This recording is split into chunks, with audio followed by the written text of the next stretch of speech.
पहले ये देखो। किसी को अगर ये घमंड हो, सत्ता विपक्षों को करके देखे, बाबा साहब के खिलाफ कुछ करके देखे, बोल के देखे, तो अम्बेडकरवादी बताएंगे कि वो उनके सम्मान की रक्षा कैसे कर सकते हैं। वो सरकार और विपक्ष के अधीन नहीं है। वो पूजनीय हो या ना हो, या वो पूजते हो, या उनके विचारों चलने की बात करते हो, या उनको भगवान मानते हो नहीं मानते हो।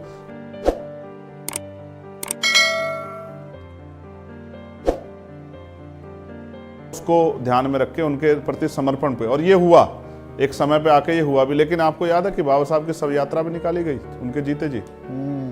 कहीं आप वो भूल तो नहीं रहे? नहीं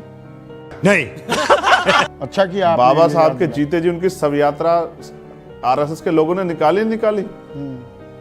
ये भी भूलने का विषय नहीं है। बाबा साहब सबके लिए, बाबा साहब जब अपने लोगों की बात करते थे, बाबा साहब महिलाओं की बात करते, उन्होंने हिंदू कोड बिल पे इस्तीफा भी दिया। मैं कांग्रेस को प्रोटेक्ट करने के लिए, डिफेंस करने के लिए नहीं बैठा हूं आपके चैनल पे संदीप भाई।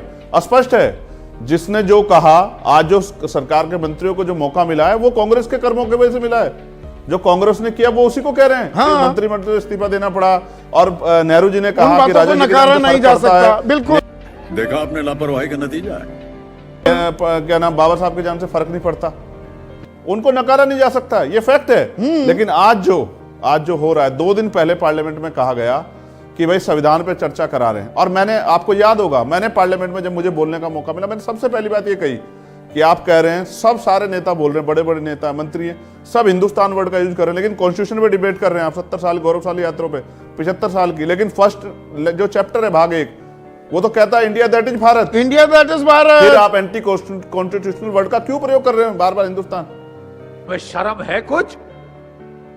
तो सरकार के मंत्रियों ने बोला, विपक्ष के नेताओं ने बोला, तो जब आप पार्लियामेंट में संविधान पे चर्चा कर रहे हैं, तो आप उस वर्ड का यूज भी नहीं कर रहे हैं। नहीं, बहुत ही अहम बात आपने कही और वक्त निकाला। कह रहा हूं, मैं भूतकाल पे चर्चा नहीं कर रहा हूं। नहीं, पर आपने वर्तमान पे चर्चा कर रहा हूं कि आज अगर बाबा साहब को, संदीप भाई एक सेकंड, अगर आज बाबा साहब का अपमान करने कोई का प्रयास करेगा, मैं आपको ईमानदार से कह रहा हूं, अगर गृह मंत्री जी पोजीशन नहीं लेते, मैं आपको लिख कर देता हूं कि कल सुबह देश के सड़कों पे अम्बेडकरवादी आके अपने बाबा साहब के अपमान का जवाब देता। मेरी बात को आप याद रखना, और भविष्य में कोई करके देख ले। बस हवा निकल गई।